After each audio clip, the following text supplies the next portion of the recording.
Eh bien, bonjour Eva. Est-ce que tout d'abord tu peux te présenter, s'il te plaît? Je m'appelle Eva Vicens et je vis en Finlande. Je suis chef d'entreprise des éditions Sepia et d'une entreprise sociale qui s'appelle Solarfire et qui a une plateforme qui s'appelle GoSol. Voilà, donc je travaille à la fois dans le monde des livres, de l'imaginaire, de la philo, de la pensée et sur le terrain très concrètement avec l'énergie solaire thermique. Ok. Donc, on va aborder les deux projets l'un après l'autre. On va commencer par la partie Sepia et après on abordera la partie Solarfire. Donc, au niveau de l'édition, pourquoi les éditions Sepia? Quel- Dans les grandes lignes, quel est le monde de l'édition actuellement et pourquoi tu as voulu faire une édition particulière? Eh bien, j'ai un amour très fort des livres. J'aurais jamais imaginé en écrire moi-même. Et puis un jour, c'est venu. Euh, Parce que j'étais assez admirative de plein de modèles littéraires et très attristée de la misère, parce que j'ai vraiment pas d'autres mots, de la misère de la littérature française qui était extrêmement nombriliste, déprimante, complètement déconnectée d'enjeux qui me semblent essentiels. Et donc je me suis lancée dans l'écriture d'un roman et pour ça j'ai tout quitté de ma vie d'avant. Et j'ai commencé un blog plutôt à destination des jeunes qui s'appelait La Sèche. Et au fur et à mesure de ce blog, euh, eh ben, j'ai décidé de créer une maison d'édition différente dans son fonctionnement parce que c'est ce qu'on appelle de l'impression à la demande. Ça veut dire que quand vous achetez un livre chez Sepia, le livre il est imprimé pour vous et expédié pour vous, ce qui permet d'éviter des stocks de livres détruits en masse, comme c'est le cas dans l'édition actuellement. Donc il y a un petit peu de carburant pour vous amener le livre, mais c'est bien moins important que l'impression de surquantité de livres destinés à être supprimés entre un mois et 3 mois après leur mise en circulation dans les librairies. Donc ça voilà, c'est le modèle de Sepia qui est donc complètement indépendant. Et je travaille en étroite relation avec quelques auteurs. Je reçois de plus en plus de manuscrits qui sont tous orientés vers cette capacité d'utiliser la langue autrement pour décrire autre chose que ce dont on a l'habitude. Alors justement, tu parles de littérature déprimante. Euh, En termes de sujets évoqués dans les éditions Sepia, est-ce qu'il y a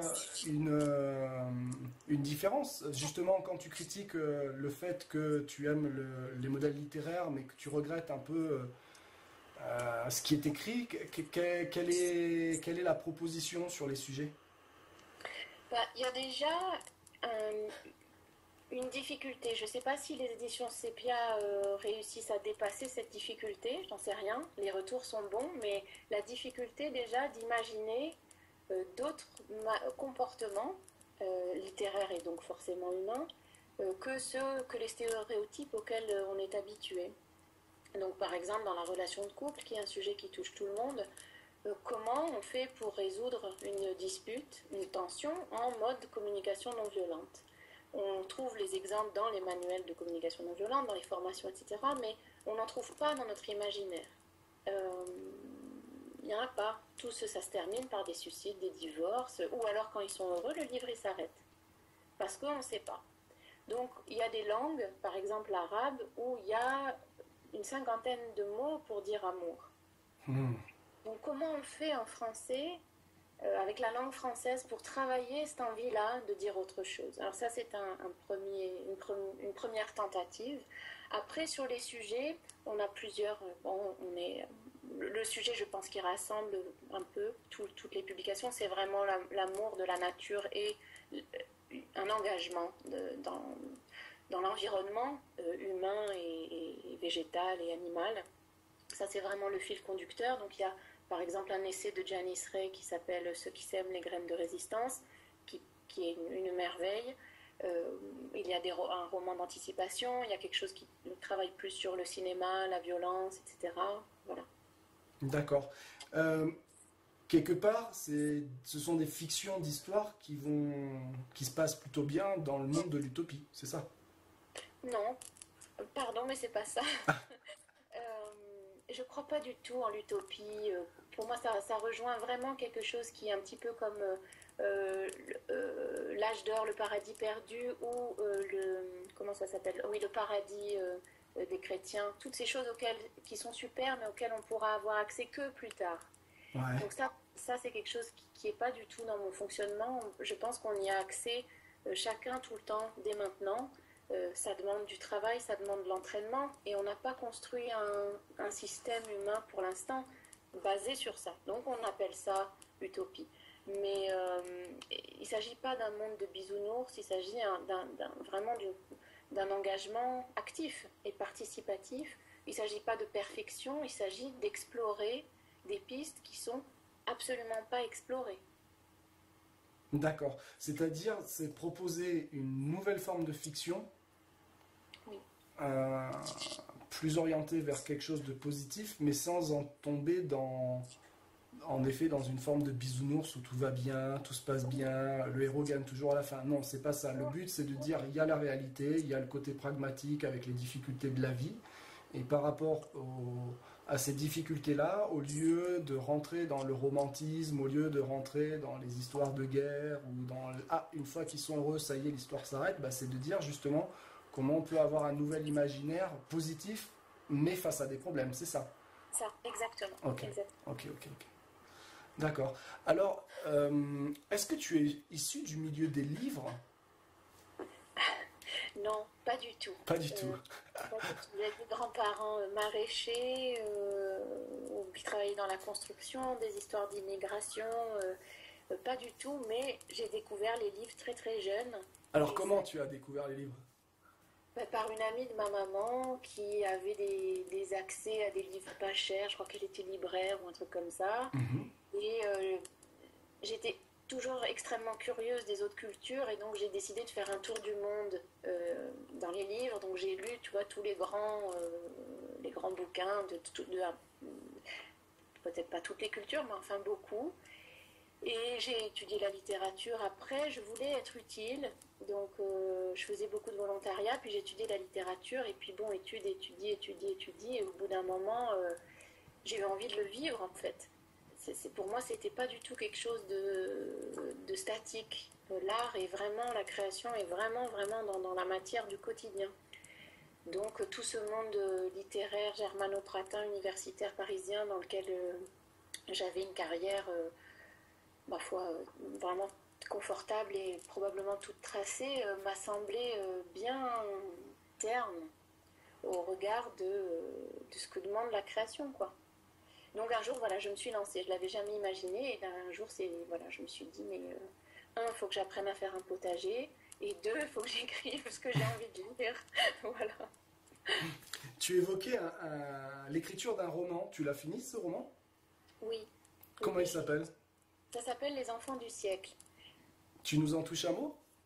Oui, c'est parti d'une très grande colère vis-à-vis de l'Afrique, parce que j'en avais marre que l'Afrique soit tout le temps présentée sous le même angle. Je suis née au Maroc, et bon voilà, je connais, disons, cette Afrique-là. J'avais envie d'imaginer autre chose, de dire autre chose, et j'ai donc démarré un roman futuriste en Afrique. Et voilà, donc ça raconte l'effondrement d'un système qui ressemble beaucoup au nôtre, et la mise en place d'autres choses. Quand tu dis un système qui ressemble au nôtre, un système occidental ou un système africain, sachant que l'Afrique a pas mal de systèmes?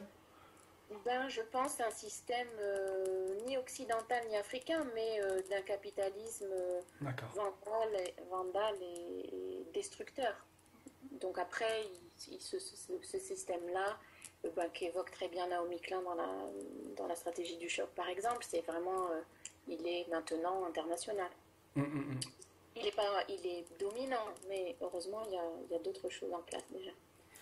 Donc du coup, ce livre, du coup, le blog, Du coup, les éditions Sepia, au jour d'aujourd'hui, comme tu sais, chez Etica Mondo, on aime bien montrer en exemple des initiatives éthiques et tu viens d'évoquer le capitalisme. Il n'y a pas une initiative éthique, qu'elle soit marchande ou non marchande, qui n'a pas à faire face à justement un contexte économique assez important. Donc au niveau des éditions Sepia, quels sont les résultats, on va dire, en termes d'entreprise? Est-ce que tu arrives à tenir la barre et comment? Et si jamais c'est difficile, qu'est-ce que tu as identifié comme frein? Euh, alors, c'est pas mon. J'ai jamais imaginé de vivre de cette activité. D'accord. Euh, c'est pas impossible, mais je l'ai pas imaginé.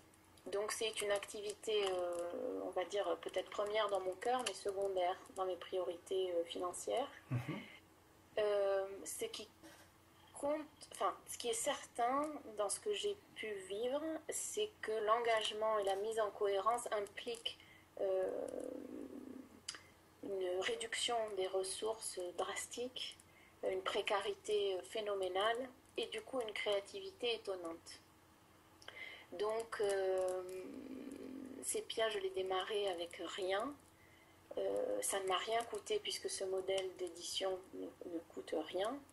Les contrats avec les auteurs sont merveilleux pour eux parce qu'ils ont un pourcentage fabuleux que l'édition dite traditionnelle ne leur donne pas, mais que là ils peuvent avoir vu qu'il n'y a pas de frais de mon côté et il n'y a pas de machine. Les contrats font une demi-page et c'est juste limpide, quoi. On fait ce qu'on dit et voilà.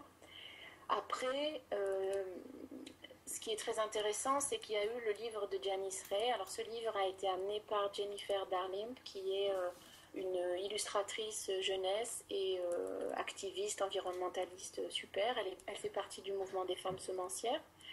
Et elle a lu le bouquin, elle m'a dit écoute, lis-le et dis-moi ce que t'en penses. Et tout de suite, ça m'a pris au ventre et je me suis dit bon, faut faire quelque chose avec, il faut que ça circule, quoi. Donc, comme ça, sur un coup de tête, on l'avait jamais fait. On a fait une campagne sur Babel d'Or. Et la campagne a été soutenue par Vandana Shiva et Coco Pelli. Et on s'est retrouvés, alors qu'on était dans la pire période, entre Noël et Jour de l'An et tout, on s'est retrouvés à doubler le budget de départ. Et le livre se vend vraiment bien, avec un bouche à oreille. J'ai jamais fait de publicité. Je poste sur Facebook de temps en temps. Il y a une dizaine de libraires qui achètent les livres. Tout le reste, c'est vraiment les gens qui le portent. Alors, je ne parle pas de millions de ventes, mais sur les 6 mois, ben ça tombe bien, je viens de finir la compta là, de 2014. Sur les 6 mois où le titre est sorti entre juillet et juin, il y en a près de 500 copies qui ont été, 500 exemples. Tu vois? Donc, sur un bouche à oreille, pour moi, c'est énorme. Et je suis, je pense, autour de 800 là, depuis le début de l'année. D'accord. Donc il y a eu un peu de presse, pas autant que ce que j'aurais souhaité. Et ça, c'est un des freins très forts que j'ai identifié, qui est le manque de créativité des médias et des relais alternatifs. C'est stupéfiant.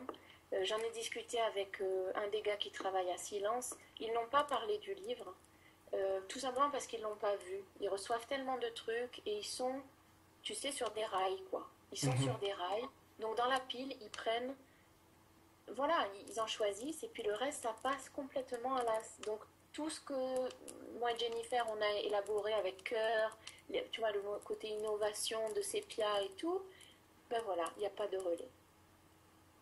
Et ça, c'est vraiment... Alors, est-ce que c'est parce qu'ils ont trop d'infos? Est-ce que c'est parce qu'ils manquent de créativité, comme je viens de le dire? J'en sais rien.